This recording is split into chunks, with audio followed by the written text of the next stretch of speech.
So good afternoon, everyone, and welcome to our April webinar. I hope that you are all well. It's great to see lots of new people joining us today for the webinar for the first time. So that's brilliant, and welcome to our webinar program.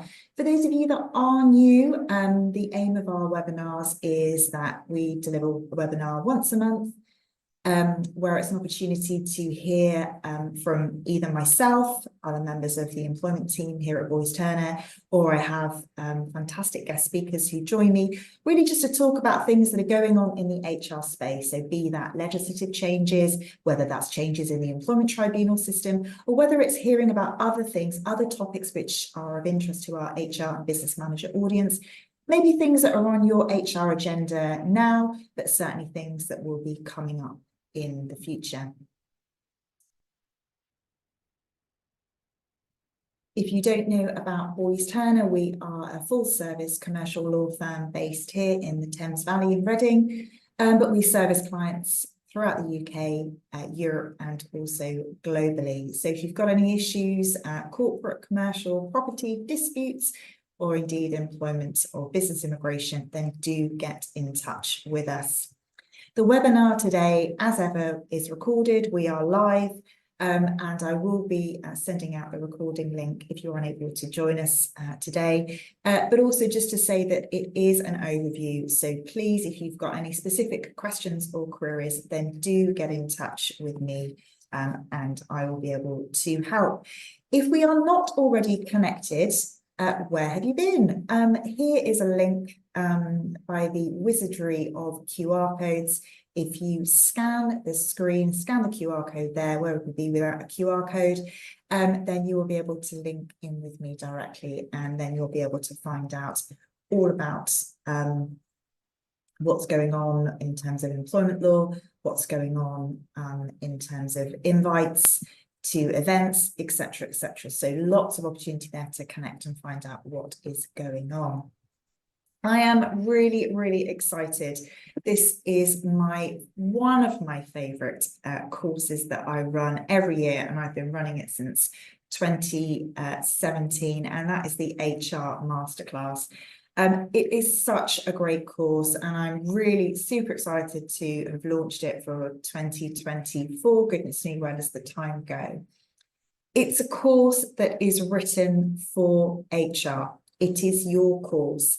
It talks about your role, your responsibilities, how you help and support and guide your managers through those ER-related issues, be it looking at data protection, subject access requests, how HR supports with conduct issues, performance issues, grievances, what's going on in the world of family-friendly practices and procedures, where are those curveballs, and how can you navigate both your business and your managers through those. And again, it's about meeting like-minded HR professionals, and also about encouraging you to have that HR voice within your organisation. So I'm running this on the 26th of June. It is in person in our offices in Reading.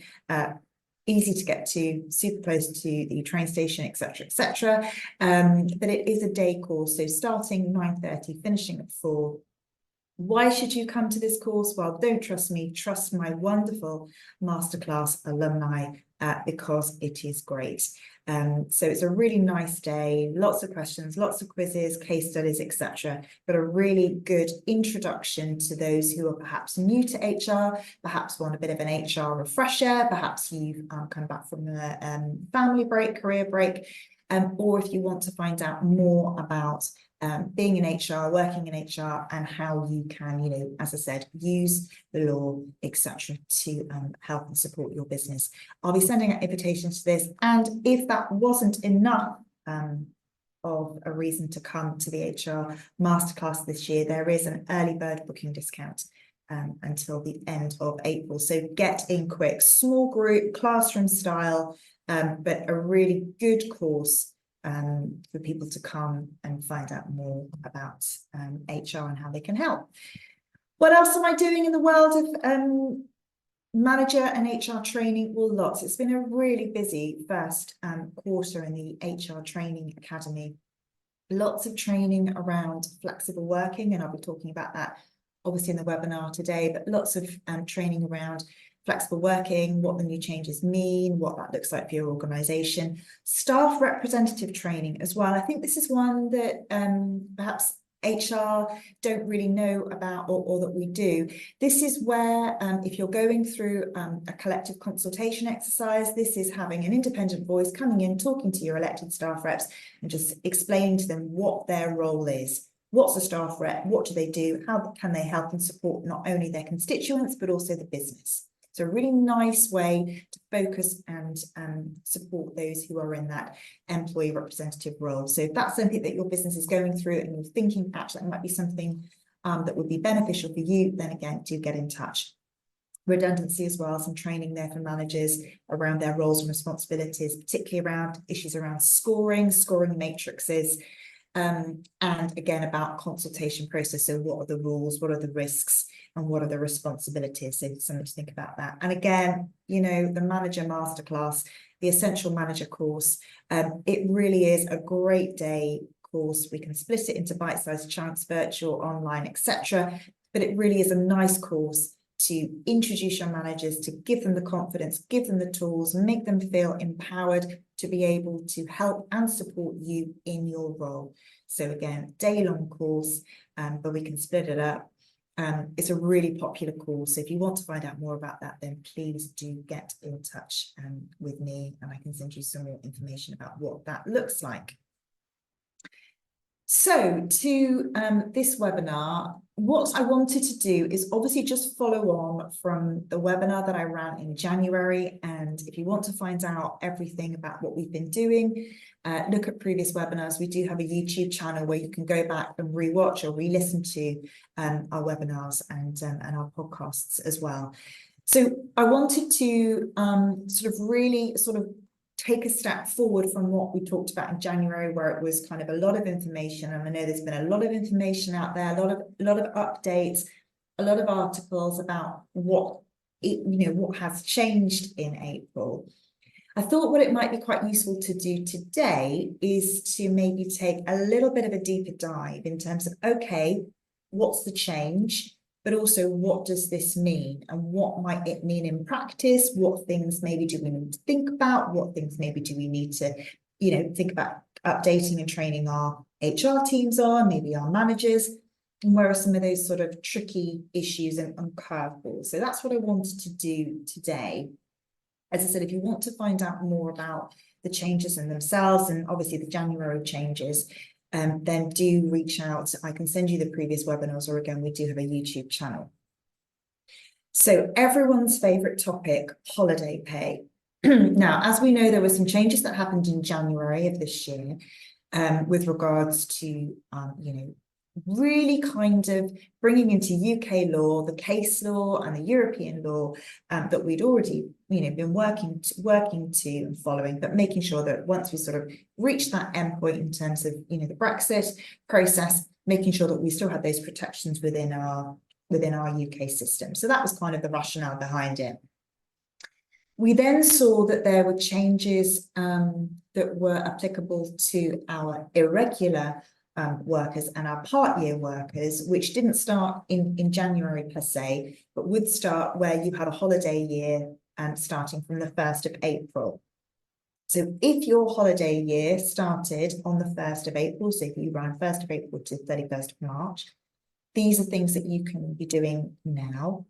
If your holiday year doesn't start until January 2025, then you're going to have to wait a little bit longer before we can start taking advantage of these new rules. So from the 1st of April, again, for our part year and irregular workers only, and also where your holiday year starts from the 1st of April, then we have a new accrual method for holidays, a 12.07% holiday accrual calculated over a pay period. So your pay period will be, how you pay an individual, so weekly, monthly, in most cases, monthly. Again, you've got an opportunity with regards to holiday pay to do one of two things. Use a 52-week reference period, again, irregular part-year workers, Or you can look to roll up holiday pay, again, calculating holiday pay based on this 12.07%, looking at normal pay, obviously, during the pay period. Similarly to the changes that we had in January with regards to carryover for our regular workers. Again, we've got carryover rights for our where our irregular workers or our part-year workers are off on long-term sick, taken family leave, etc. So there's some rules around carryover leave.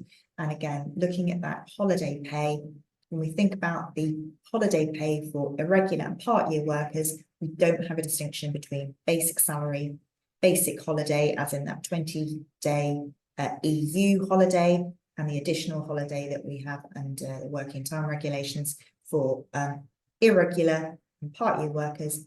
Their holiday pay is normal remuneration for the entirety of their holiday, so the full 28 days. So who is and who is not an irregular worker? What does this mean, and what should we be thinking about? What do these new rules mean in practice? Well, we really need to work out firstly who are our irregular and part-year workers. So an irregular worker, we're looking at somebody who has irregular hours if, and key there is under their contract. So what does it say under their contract about the hours that they work? And do they have variable hours? And obviously their pay varies depending on what they work for you. Someone who is part-year, and this is somebody again who has a contract, but they are only required to work part of the year, and there are periods of at least a week when they are not working for you, so they're not required to work and they are not being paid, but they have their contract, which is in place all year. And that's where we have, as we saw with Harper Trust in Brazil, peripatetic music teachers, those individuals which work only parts of the year but have a contract for the whole year but only work part of that year. It's not the same as somebody who is part-time.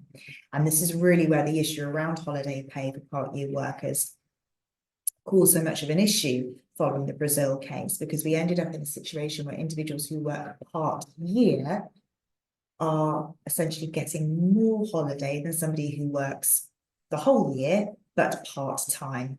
And this is where we've seen the change in the law coming to a head, really, but now only for those holiday years in April. But you know, for those individuals who have holiday years later on, we'll have to wait. So it's really worth going and looking at exactly who within the organisation would qualify as an irregular worker or a part-year worker, but also to keep that under review, because it might be that somebody who is irregular, but the fact that they've worked regular hours irregularly might make them actually a regular worker. So we need to make sure that not everyone's status and their working patterns stays the same. So it's really important to kind of keep auditing, keep checking, and obviously, you know, making changes where and when we need to. So yeah, first of all, what do we need to do? What does this mean for you? Check your holiday year, first and foremost. Do we need to be looking at our holiday policies? What do our contracts say with regards to holiday, whether they're regular or irregular? What are we saying about holiday pay? What are we saying about how we calculate holiday? And what do we say about, particularly for our regular workers, what are we saying about basic holiday and the additional holiday? Obviously, we don't have that for irregular workers, but we might still need to change. So it's really worth going back and reviewing what you say you're going to do, but also what you do in practice. We also, as I stressed in January, need to be checking our holiday calculation methods. So how are we calculating holiday pay? What are we including within those holiday pay calculations? Remembering, you know, we've got government guidance from issued in January. And again, I'll ping around the link to that guidance at the end as well. But that really sort of talked about normal remuneration. So what's intrinsically linked to the work that the worker does for you. So, you know, the guidance talks about regular overtime, you know, payments such as commission, etc. So payments linked to the work that the worker does for you. So it's really important to go back, audit your holiday. Are there any underpayments? Can we correct that now? If we do have underpayments, what does that look like in terms of possible unlawful deduction from wages claims? So it's really worth doing your due diligence and finding out exactly what you pay, what you need to pay, what you haven't paid, but also where those risks are.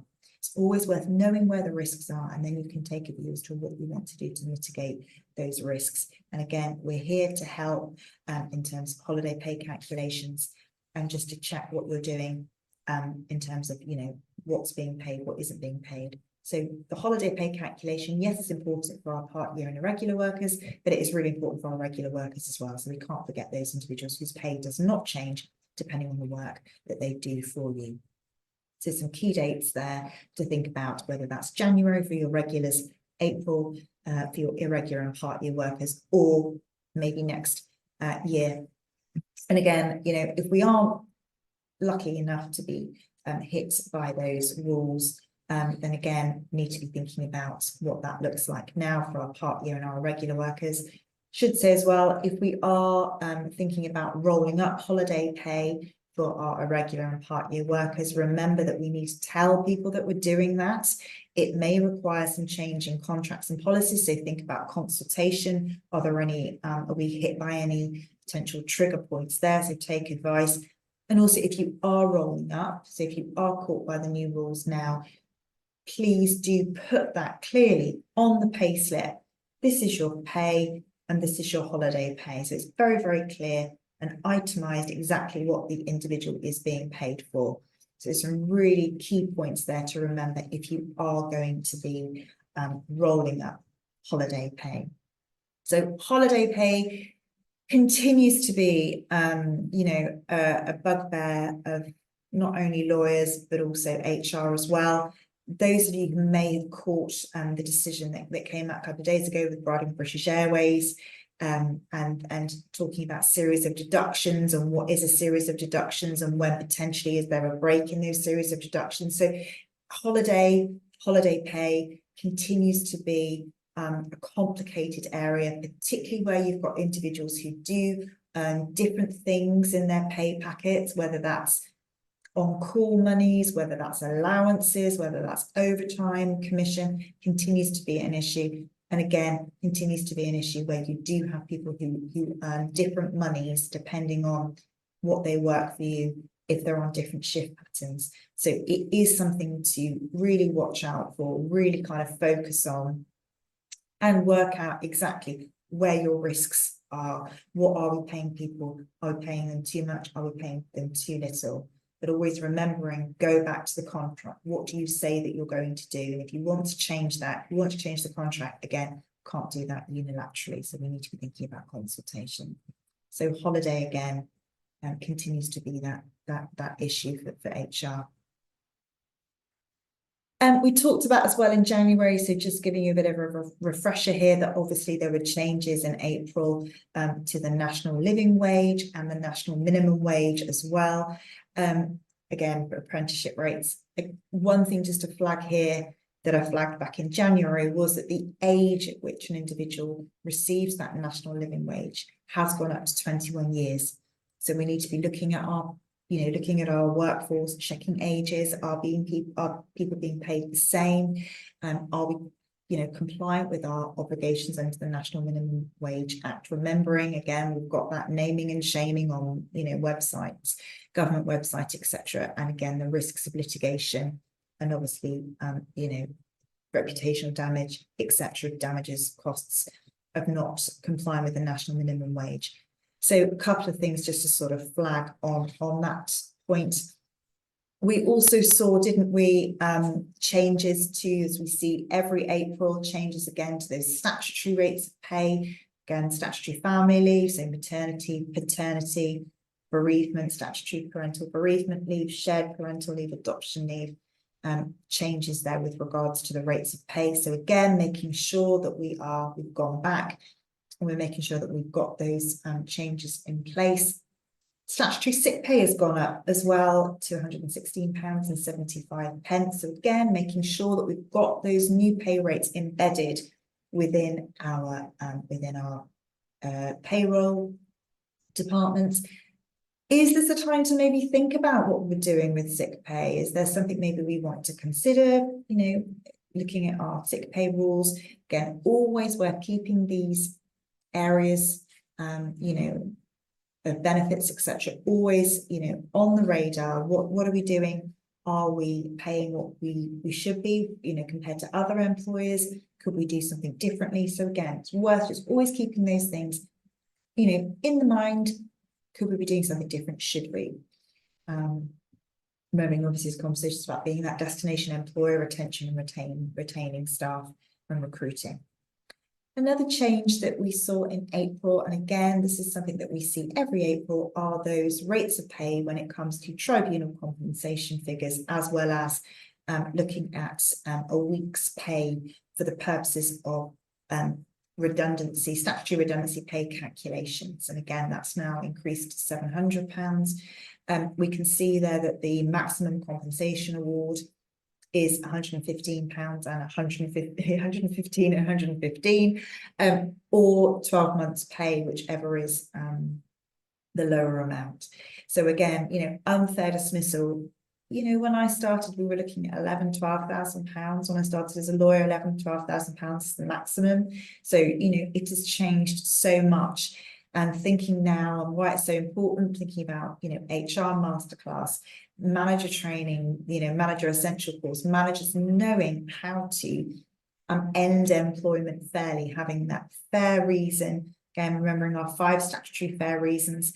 So fair reason, potentially fair reason to dismiss. And again, making sure we follow that fair process prior to dismissal, making sure we follow ACAS codes of conduct when it comes to disciplinary, when it comes to grievances, making sure that we follow a fair redundancy process, a fair capability process. So again, it's really important when when the stakes are so high to really think about the risk reward of making sure that your managers are aware of what those what their roles and responsibilities are. And just remember that those changes, week's pay and compensation pay, then that is looking at when the dismissal took place, or when did the relevant act take place, so on or after the 6th of April 2024. So some changes there. What does this mean? Well, as I've said, making sure that our payroll departments are correct, making sure maybe if we've gone out to people with calculations for redundancy, maybe if we've gone out to people with calculations for their maternity, etc. benefits, we might have to go back and just kind of rejig those. But again, I think looking at those compensation figures for around unfair dismissal, those maximum awards, making sure that we get the processes right is going to be key. So thinking about training for our managers, for our HR teams is going to be really important as we move forward and think about the impact. The next change is an important one. And this is when we talk about the rights to certain individuals who are placed at risk of employment, of redundancy, at risk of redundancy during a redundancy consultation process, and what that looks like for those individuals in terms of their right, if they are in that protected group, to be offered suitable alternative employment before anybody else. Before the 6th of April, we had that right for individuals on maternity leave, adoption leave, and a shared parental leave, but only whilst they were on that leave. So once they returned to work from maternity leave, then they weren't in that sort of protected place, and they wouldn't rank higher than other individuals when it came to suitable alternative employment. So what may happen in some situations would be that an employer may wait for a woman to return to work after maternity leave before commencing a redundancy exercise, and the woman then not being treated any favourably when it comes to suitable alternative work. So what we've seen from April is that those groups, those potential groups of protected people, has been extended. And I popped up on the slide there, not only who those people are. So again, maternity, adoption, shared parental leave is the same. We've got the addition there of some of a woman who's pregnant. being protected from the point that they say that they are pregnant until the birth of the child, and then they would obviously flip over to be protected during their maternity leave. Other rights there in terms of if a woman miscarries, some rights there, and obviously how long that protected period might look for. But I think really looking at maternity, adoption, shared parental leave, and that sort of period of the length of the leave, plus an additional period of time when somebody comes back, that's going to be, something for employers to think about, and making sure that we get that, we protect those individuals, not just while they are off, but also when they come back.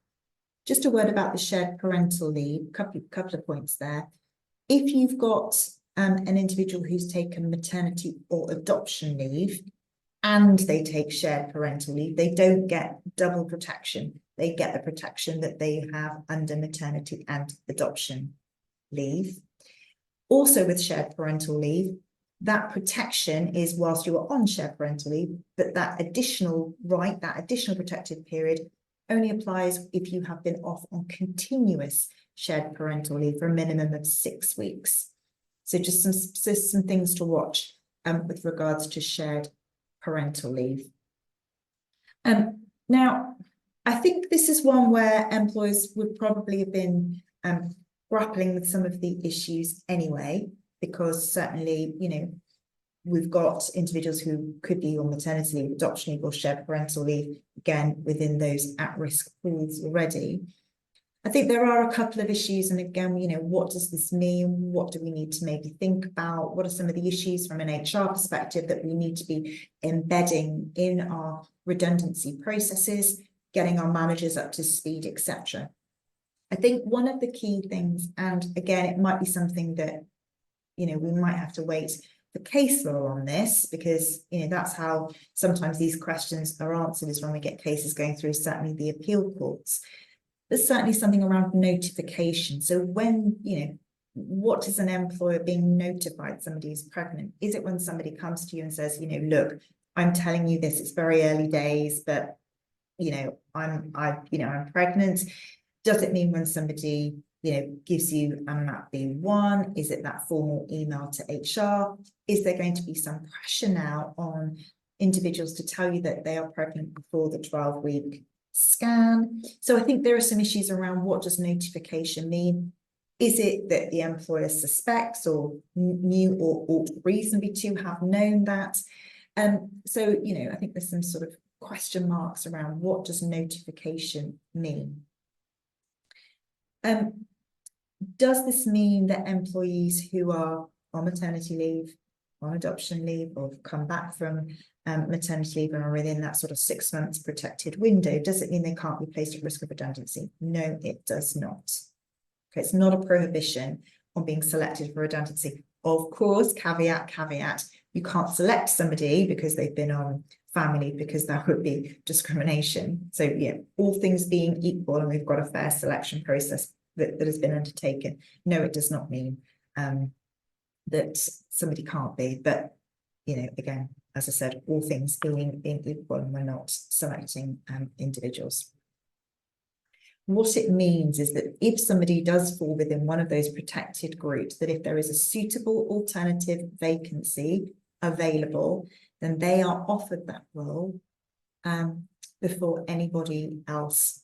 And what if somebody is better qualified who is not within that protected pool? Well, unless you can show that that role is not suitable alternative employment for that protected individual, then no, I'm afraid not. If that role is suitable alternative employment and they fall within the protected group, then it is a right to be offered that role before anybody else. And not to do that is potential discrimination, but also automatic, unfair dismissal, which means that if somebody doesn't have 2 years service, a woman, returning from maternity leave without 2 years service isn't offered a suitable alternative role, but another person is who doesn't fall within the protected group, then of course, the potential of a suitable alternative, for automatic unfair dismissal. So there are some sort of, teeth involved with this legislation.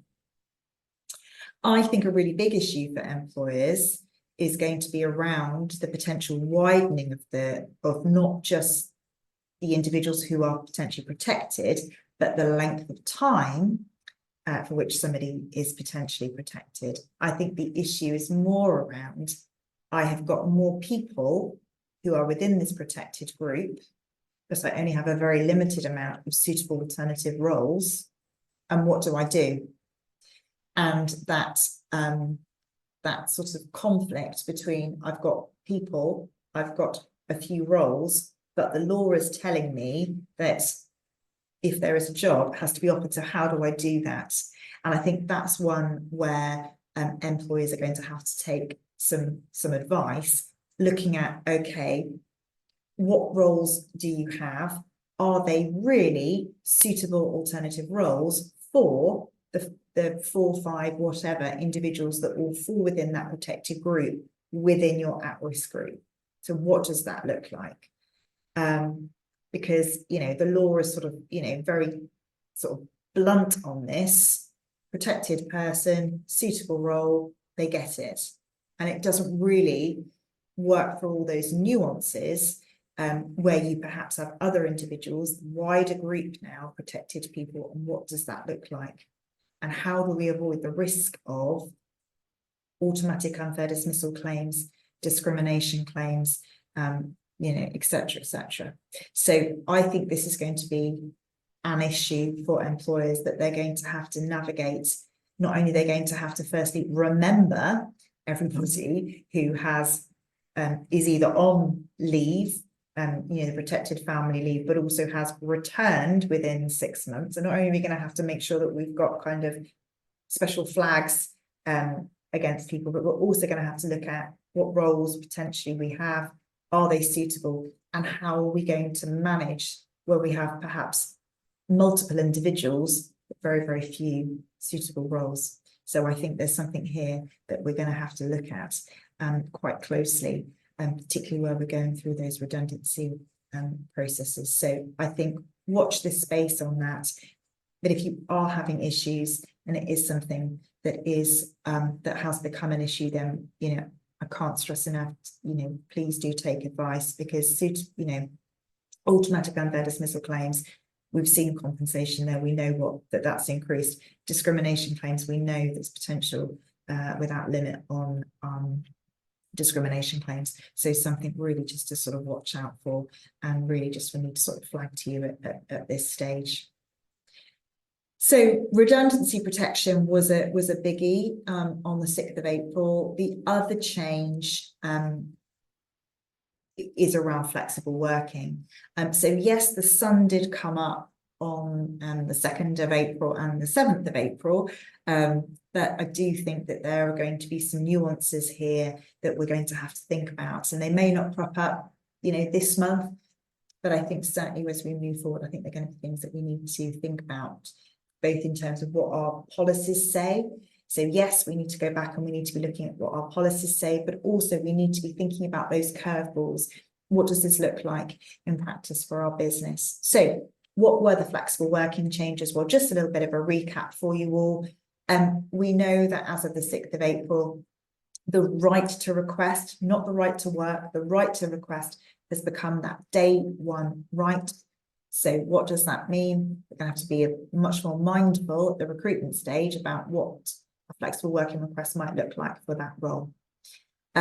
We've also got a new ACAS code of conduct as well that we need to be aware of, remembering that it is not, it doesn't have the same footing as the ACAS code of conduct with regards to disciplinary and grievance has. So we can't see that compensation increase and decrease as we do see for failure to follow the ACAS code of conduct with disciplinaries and grievances, but it will be taken into account by the tribunal if an employer has failed to follow these new flexible working rules and processes.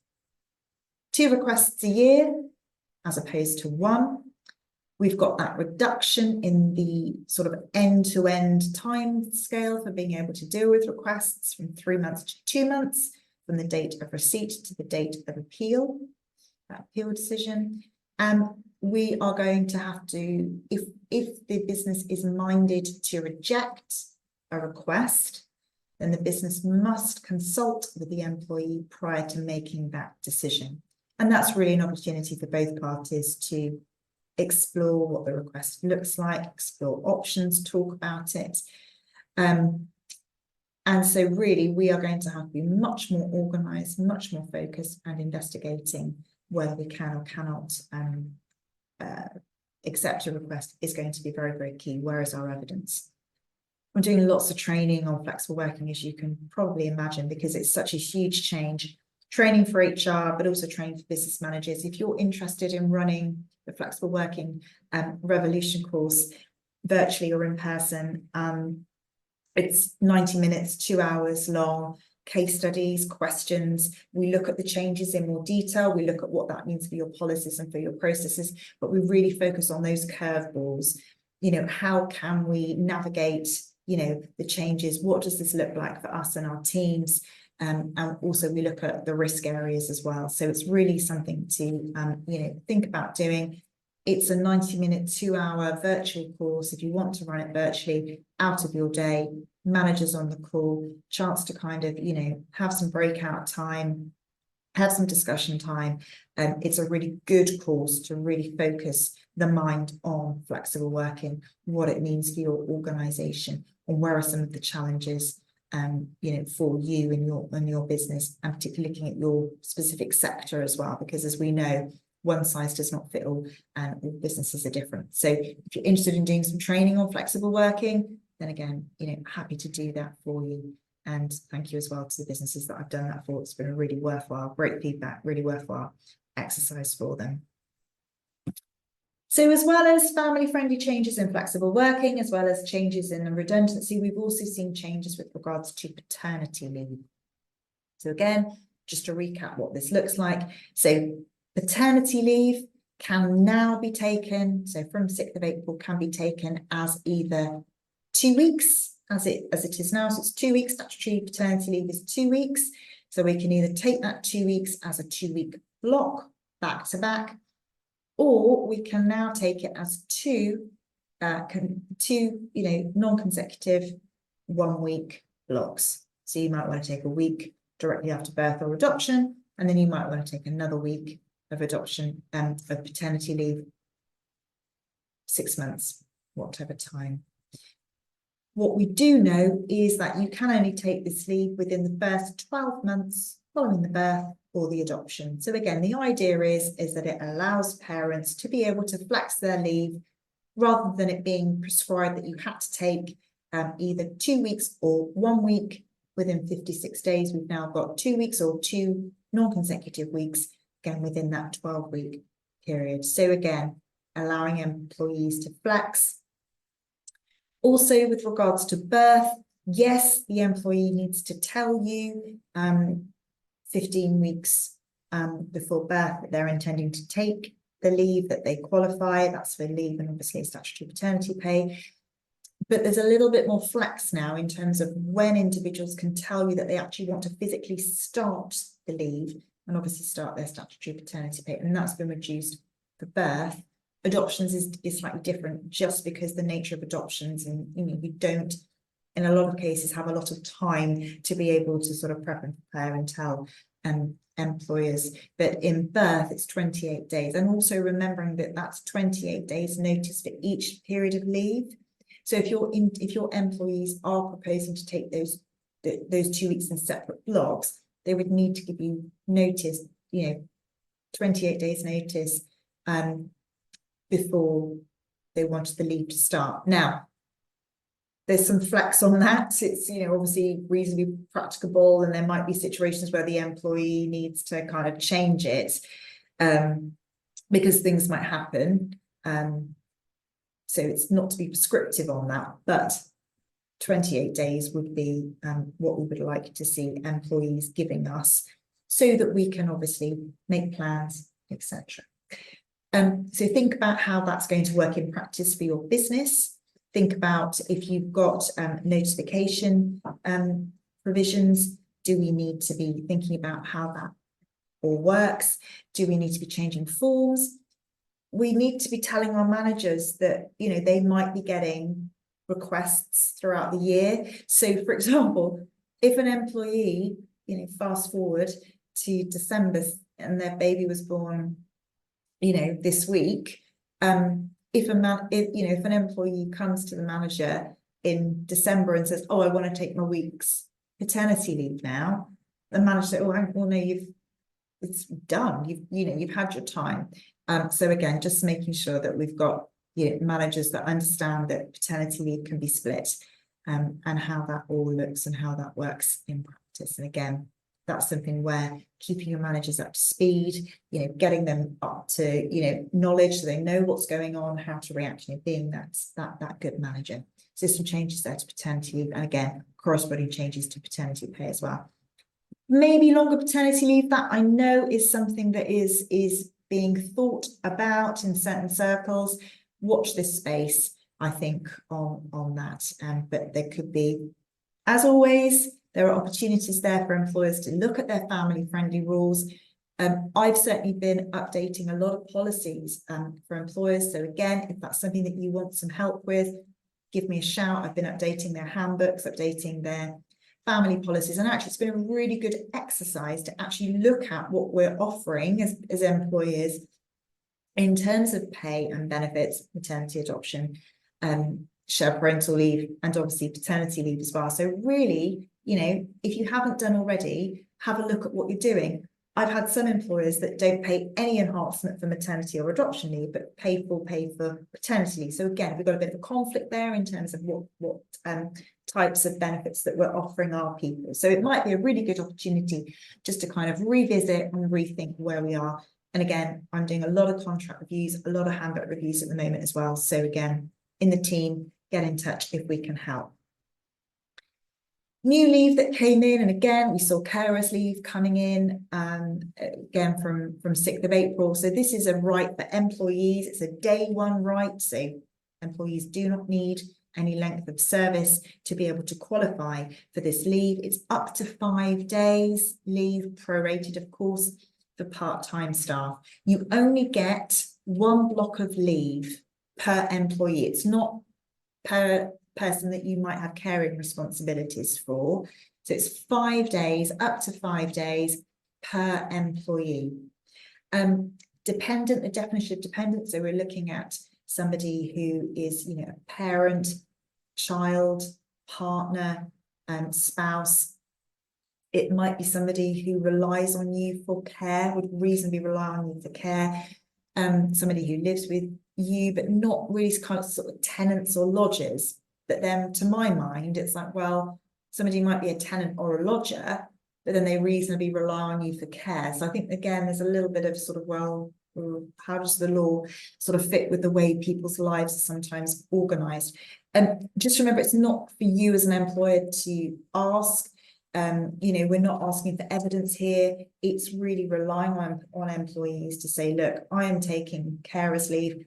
I have a dependent that requires me to either care for them or to arrange care for them because they have a long-term physical or mental condition which requires me to obviously, and I'm taking that leave to either arrange for the care or to provide the care myself. So it's one where we are relying on employees. Also, couple of points just to sort of think about with carers leave, which I think is quite an interesting one. Are there any other options? So carers leave is unpaid. It's up to 5 days unpaid leave. So are there any options here? Again, thinking about destination employer, thinking about your workforce demographic, thinking about retention of staff, retaining our staff, maybe recruiting staff as well. Is this something you want to think about? Could we perhaps offer longer employer carers leave? Could we offer this leave to be paid? Again, are there some other options there? Also think about other options when it comes to leave. Holiday, unpaid leave, emergency leave as well. So there are other, if somebody hasn't taken, paternity leave. Again, there might be other options. So always try and explore that with employees as well. Just to think about the notice. Interestingly, there's nothing in the rules that say employees have to put all of this stuff in writing to you. But of course, we would want people to put things in writing, because obviously that's really important to find out and to know what employees want.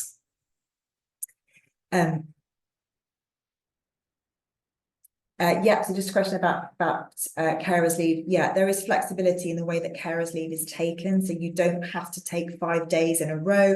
You can take, a day here and there. And that's, again, why it's really important to keep managers up to date so they know. And again, making sure you've got those procedures. Yes, things may happen quickly. So how can we make sure that the business knows that somebody's taking leave? If they need to arrange care or provide care quickly, which is why is it something where maybe emergency leave may be more appropriate and carers leave later. So again, thinking about how we can make things easy for our managers, but also give those other options to staff as well. So just thinking about how we can make flexible work, make carers working work. So we have to think about the notice period. So it's a minimum of 3 days notice that employees have to give, or twice as many days as the leave is requested, whatever is the longer. So we give you an example. So if an employee wants to take a block of 5 days leave, then they must give you 10 days notice. If they want to take half a day's leave as carers leave, which is possible, half days, full days, then they must give you that minimum of 3 days notice that they want to take it. And also notice has to be given in full days. So for example, if somebody wants to take 2.5 days carers leave, they would need to give you 6 days notice, 6 working days notice. So that's important to remember. There are notice rules around this.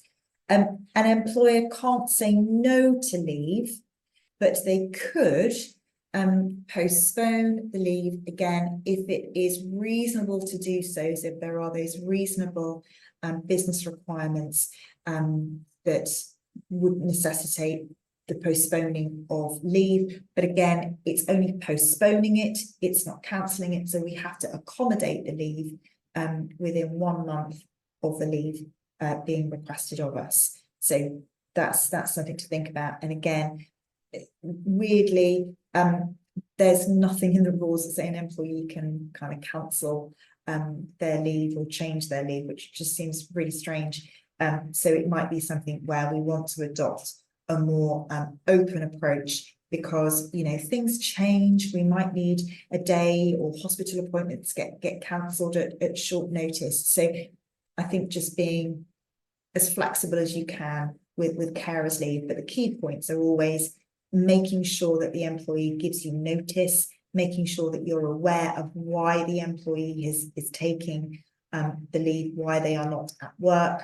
And again, thinking about those risks. So again, not treating people less favourably because they've either taken carers leave or because they might take carers leave. So they haven't actually taken it, but we think they've got an elderly relative and we think, oh, they're going to want to take carers leave. It's going to be a difficult employee relationship. So we're going to, either not employ or obviously treating somebody less favourably. Also, it's potentially automatic unfair dismissal as well, to dismiss somebody because they either have or propose to take carers leave. So again, this is legislation that does have teeth. So we just need to be aware of that, not only from an HR perspective, but from a business manager perspective as well.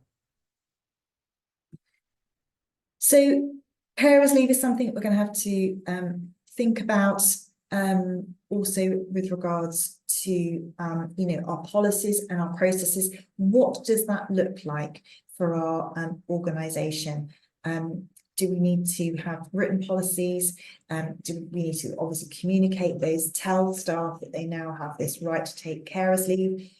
Are there opportunities? Kind of thinking about, as I've said, with challenges come opportunities. Is there something here where maybe we can look at what we offer and maybe think about offering something more? Thinking about our family-friendly, policies and processes, thinking about our demographic, how can we support our people at different stages of their employee cycle? Is this something that we can think about? So get in touch with me, obviously contract reviews, policy reviews, carers policies, new flexible working policies as well. Speak to me about that. Speak to me again about the HR masterclass. It would be great to have so many of you on there. Brilliant. Thank you so much for the comments on the masterclass. That's great. It is a really nice day. It's a really good course. And again, the manager masterclass as well is something to sort of, consider running for your managers. It's a really good one to sort of focus on the changes, but also get them thinking about their role and their responsibilities, and not coming to the conclusion with employee issues that either HR will sort it out for me, or HR will write a letter for me, because we want to sort of get away from sort of hand holding. So thank you so much again for joining me today. I'll be sending out the link. I will also send you out the link to the holiday pay guidance, which was published in January. It is helpful. I don't often say that about government guidance, but I must admit I have 3 copies of it. I have one on my office desk, one on my home office desk, and one that I carry around with me in my bag should I need to read and review it. So it is a useful one to have, although probably not as obsessively as I carry it around with me. But here if you need us. Looking forward to joining, seeing as many of you book up for the masterclass, and obviously seeing you for our webinar, which will be at the end of May. So watch the space for invites coming out on that. Enjoy the rest of your day, and I will see you very, very soon. Thank you very much indeed.